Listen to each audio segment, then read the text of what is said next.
selamat pagi, siang, ataupun sore kepada siapapun yang menonton video ini. Pada kesempatan kali ini, kami akan berbicara mengenai analisis kualitatif untuk menentukan senyawa-senyawa kation, anion.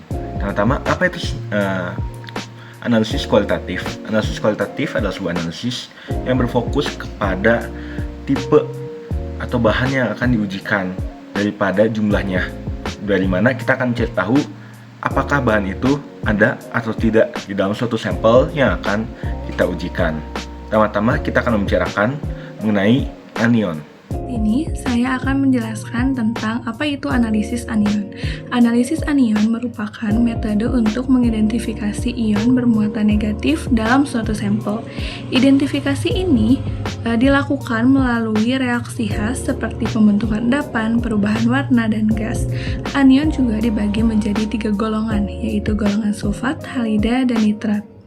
Golongan sulfat adalah kelompok anion yang bereaksi dengan larutan barium klorida membentuk garam barium yang sukar larut atau mengendap. Sebagian besar endapannya berwarna putih kecuali pada barium kromat yang endapannya berwarna kuning.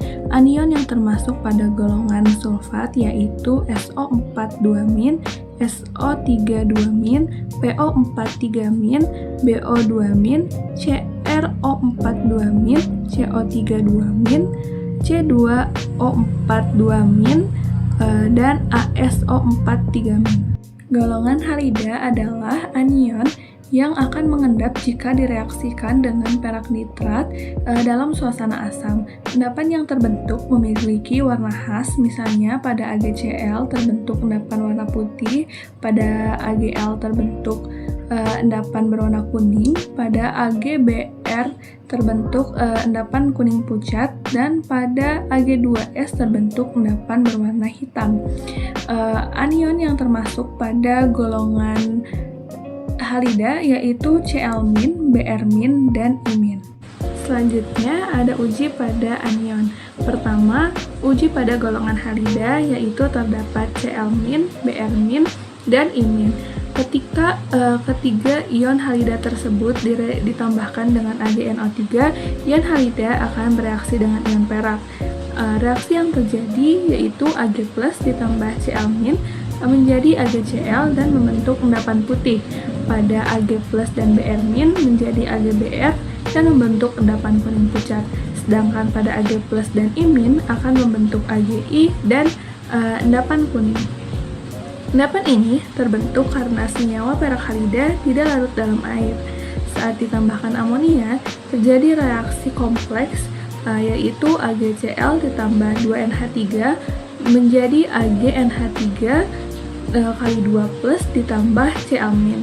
Akibatnya endapan Cl- tidak larut, untuk Br- hanya sebagian saja yang larut, sedangkan pada Agi tidak larut karena paling stabil. Selanjutnya adalah uji fluorida. Uji ini memiliki sifat berbeda karena tidak membentuk endapan dengan perak. Pengujiannya menggunakan indikator alizarin dan ion zirconium. Awalnya larutan berwarna ungu, tetapi jika terdapat fluorida, warnanya akan berubah menjadi kuning. Perubahan ini terjadi karena fluorida mengikat zirconium dan membentuk kompleks yang sebelumnya terbentuk. Lalu terdapat juga reaksinya yaitu Zr4+ ditambah 6F- menjadi Zr F6-2-. Selanjutnya ada uji nitrit. Untuk uji nitrit ditambahkan asam sulfat, reagen, dan yang terakhir FeCl3. Jika terbentuk warna merah darah, itu menandakan adanya nitrit. Warna ini muncul karena terbentuk kompleks antara nitrogen oksida dengan ion besi. Reaksi-reaksi yang terbentuk yaitu NO2- ditambah H+ menjadi HNO2. HNO2 kemudian terurai menghasilkan gas NO, dan reaksi yang terjadi yaitu 3HNO2 menjadi HNO3 ditambah 2NO ditambah H2O. Gas NO ini bereaksi dengan Fe3+ membentuk kompleks. Reaksi yang terjadi yaitu Fe3+ ditambah NO menjadi kompleks nitrosil merah. Inilah yang menyebabkan warna merah darah terbentuk. Selanjutnya, uji fosfat. Untuk uji fosfat, larutan ditambahkan amonium molibdat lalu dipanaskan. Jika terbentuk endapan kuning, itu menunjukkan adanya ion fosfat. Endapan ini terbentuk dari reaksi antara fosfat dan molibdat dalam suasana asam. Lalu terjadi reaksi PO4 3- ditambah 12 MOO4 2- ditambah 24 H+ menjadi PMO12O40 3-. Kemudian dengan NH4+ membentuk endapan yaitu NH4 3 kali PMO12O40. Endapan kuning ini adalah ciri khas dari fosfat. Selanjutnya, uji nitrat. Uji ini dikenal dengan brown ring test atau uji cincin coklat. Larutan ditambahkan dengan FeSO4, kemudian secara perlahan ditambahkan asam sulfat pekat melalui dinding tabung. Jika terdapat nitrat, akan muncul cincin berwarna coklat di antara dua lapisan larutan. Ini merupakan ciri khas yang sangat spesifik untuk ion nitrat. Nitrat harus direduksi terlebih dahulu oleh Fe2+, dan reaksi yang terjadi yaitu NO3- ditambah 3 Fe2+ ditambah 4 H+ menjadi NO ditambah 3 Fe3+ ditambah 2 H2O. Gas NO yang terbentuk kemudian bereaksi dengan Fe2+. Reaksi yang terjadi yaitu Fe2+ ditambah NO menjadi FeNO2+. Kompleks ini membentuk cincin coklat di batas dua lapisan larutan. Selanjutnya, uji borat. Borat diuji menggunakan kurkumin. Setelah ditambahkan reagen dan sedikit basa, larutan akan berubah menjadi merah kecoklatan. Warna ini menunjukkan terbentuknya kompleks antara boron dan kurkumin. Dalam larutan borat berubah menjadi asam borat dan reaksi yang terjadi yaitu BO33- ditambah H2O menjadi BOH3. Asam borat bereaksi dengan kurkumin membentuk kompleks yaitu BOH3 ditambah kurkumin menjadi kompleks rososianin. Warna merah kecoklatan menunjukkan adanya borat. Selanjutnya ada uji oksalat. Untuk uji oksalat, pertama ditambahkan kalium klorida sehingga terbentuk endapan putih. Kemudian, endapan tersebut direaksikan dengan kalium permanganat dalam suasana asam. Jika warna ungu dari permanganat hilang, itu berarti oksalat telah bereaksi dan teroksidasi. Terjadi reaksi pertama yaitu terbentuknya endapan dengan reaksi yang terjadi yaitu Ca2+ ditambah C2O4 2- menjadi CaC2O4. Kemudian oksalat bereaksi dengan KMNO4 dalam suasana asam. Reaksi yang terjadi yaitu 2MNO4- ditambah 5C2O4 2- ditambah 16H+ menjadi 2Mn2+ ditambah 10CO2 ditambah 8H2O. Warna ungu hilang karena MnO4- direduksi menjadi Mn2+. Yang terakhir, terdapat uji tiosianat. Untuk tiosianat cukup menambahkan FeCl3. Jika larutan berubah menjadi merah darah, itu menandakan adanya ion SCN-. Warna ini berasal dari pembentukan kompleks antara besi dan tiosianat. SCN- bereaksi dengan Fe3+ membentuk kompleks. Reaksi yang terjadi yaitu Fe3+ ditambah SCN- menjadi FeSCN2+. Kompleks ini berwarna merah darah yang sangat khas.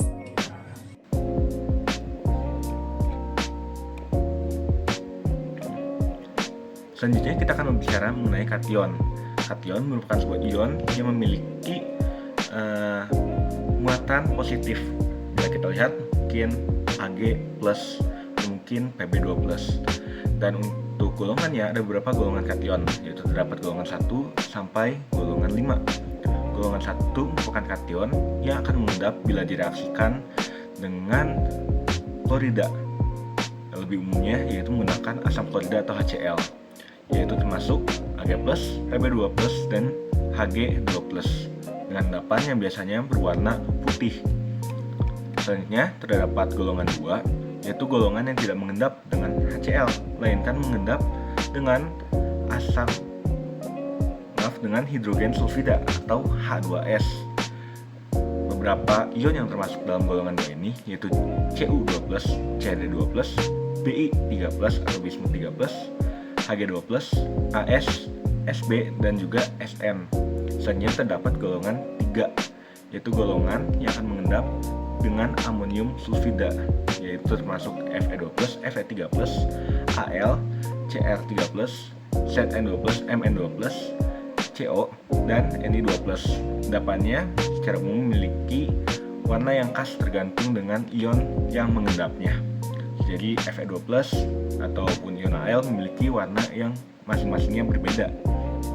Selanjutnya terdapat golongan 4, yaitu golongan yang mengendap dengan amonium karbonat, termasuk Ca2+, Sl2+, dan Ba2+.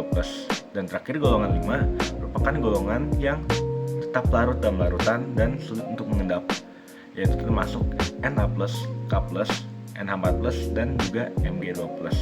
Dan hanya dapat diuji dengan dilakukan pengujian khusus. Selanjutnya kita akan bicara mengenai pengujian yang dapat dilakukan untuk menguji ion-ion yang telah dideskripsikan tadi. Pertama-tama kita akan lakukan pengujian untuk senyawa Ag+. Untuk proses pengujian Ag+ akan dilakukan pengujian menggunakan HCl pertama-tama, di mana akan terbentuk endapan putih. Endapan putih ini merupakan AgCl yang merupakan reaksi dari Ag+ dan juga Cl-. Selanjutnya dilakukan pengujian dan dilakukan pelarutan dengan NH4,2CO3. Sebenarnya untuk NH4,2CO3 ini dilakukan agar terjadi reaksi dengan NH3 agar terbentuk dari reaksi AgCl dengan 2 NH3 membentuk kompleks dan juga ion Cl-. Setelahnya kita akan menggunakan HNO3 untuk menyusulkan kembali endapan, di mana HNO3 ini menjadi donor proton atau donor hidrogennya hingga membentuk ion Ag kembali dan juga 2 NH4+. Dan Ag ini dapat diendapkan lagi dengan Cl-. Pada saat dilakukan penambahan KBr akan terbentuk endapan berwarna kuning pucat yang merupakan endapan AgBr, dan endapan ini terjadi dikarenakan ada sisa Ag di dalam larutan. Baik, selanjutnya akan dilakukan pengujian untuk Pb. Untuk identifikasi Pb akan dilakukan penambahan K2CrO4.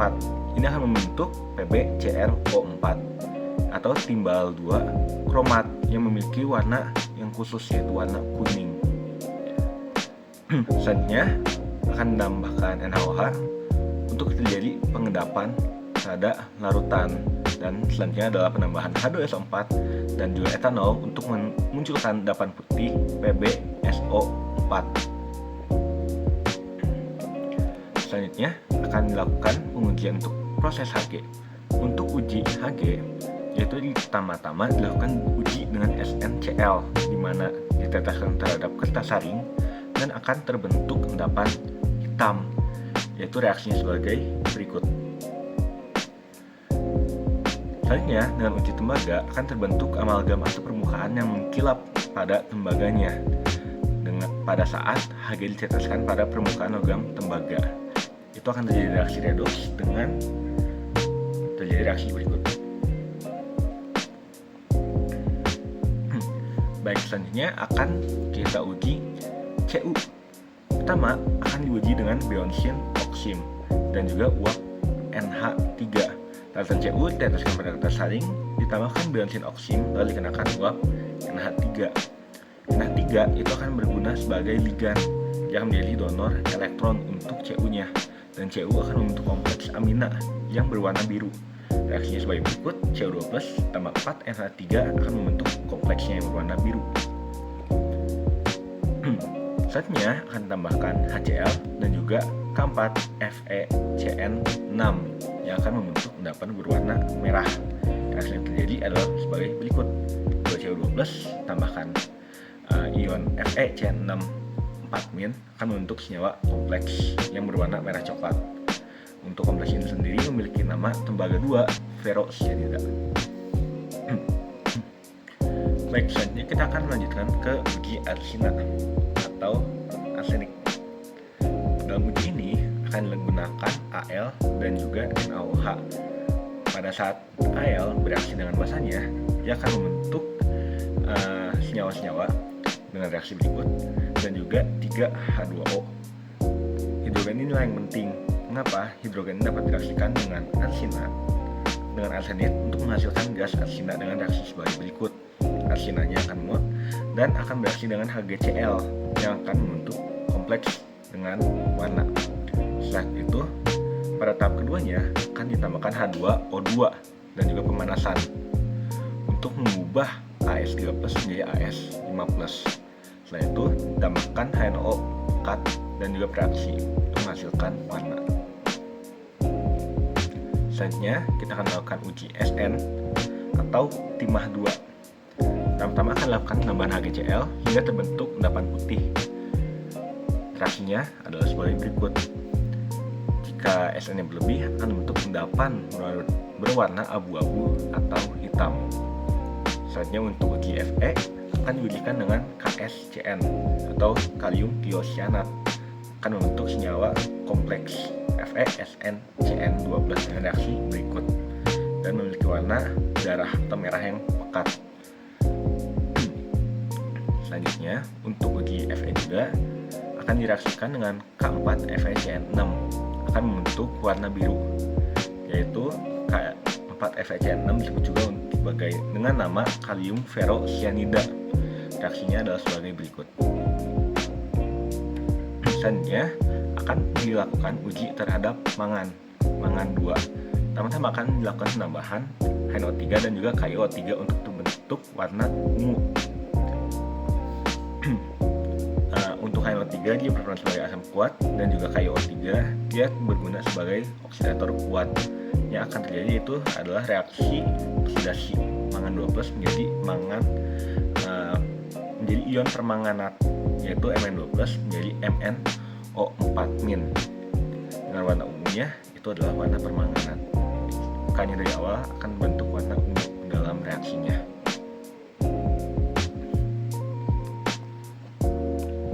Selanjutnya kita akan melakukan uji Cr dengan CR-nya sebagai CrO4-2- atau kromat. Untuk kromat ini akan lakukan dua reaksi. Pertama direaksikan dengan AgNO3, yaitu untuk menggunakan ion Ag+-nya, dan akan dihasilkan reaksi sebagai berikut, di mana akan terbentuk senyawa perak kromat. Dan yang kedua menggunakan Pb asetat untuk menggunakan ion Pb2+-nya dan akan menghasilkan senyawa PbCrO4.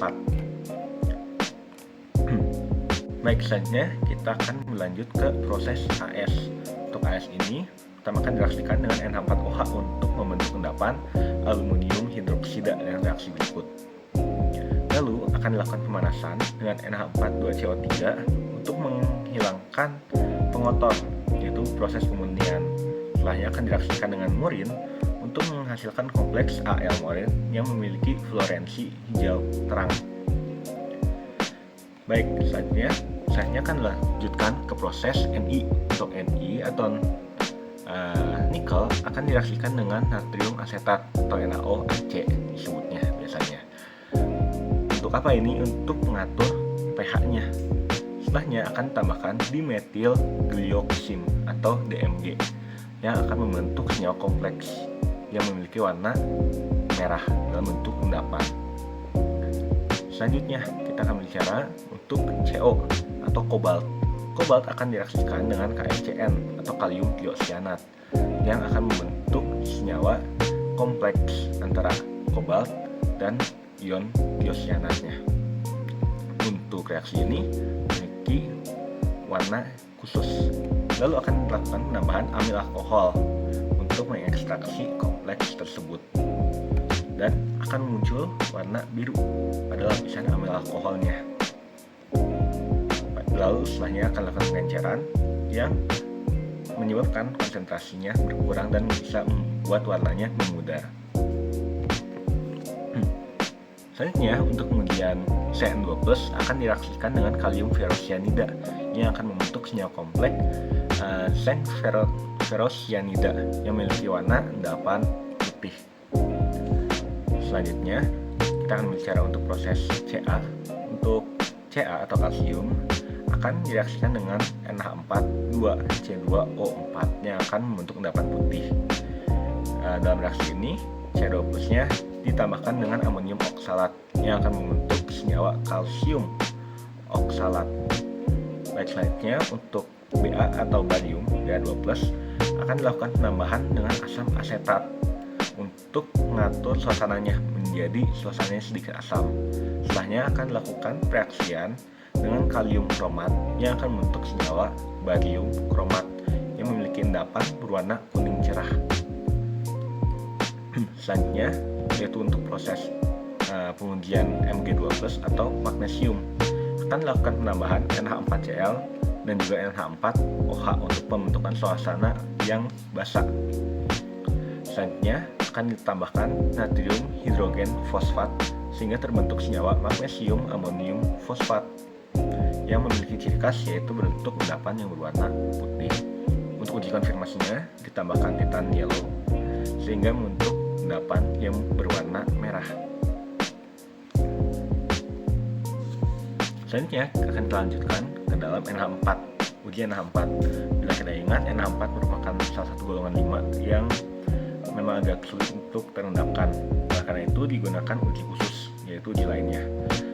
Akan dilakukan penambahan NaOH terhadap NH4+-nya sehingga terbentuk gas NH3. NH3 bila kita hafal memiliki wangi atau bau yang cukup spesifik, dan juga NH3 itu dapat dikatakan merupakan bersifat basa sehingga bila kita letakkan kertas lakmus berwarna merah pada mulut tabung reaksi yang kita ujikan akan terbentuk warna biru dikarenakan terjadi reaksi NH3 dengan kelembapan udara atau air membentuk kembali NH4+ dan membentuk ion OH-.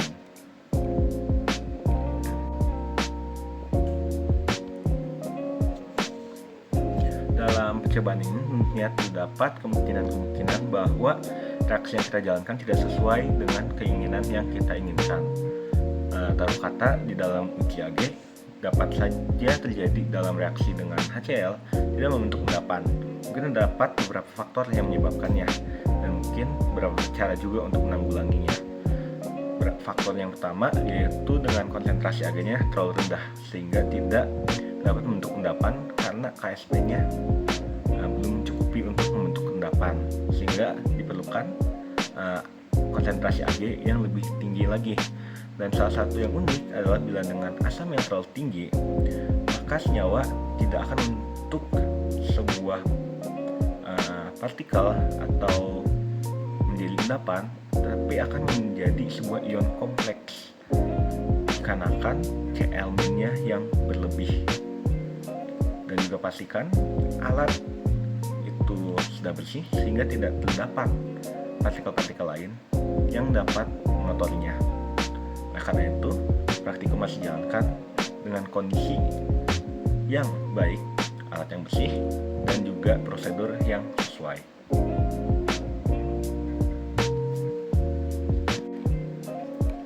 Sekian dari kami mohon maaf bila terdapat kesalahan. Sampai jumpa di kesempatan selanjutnya.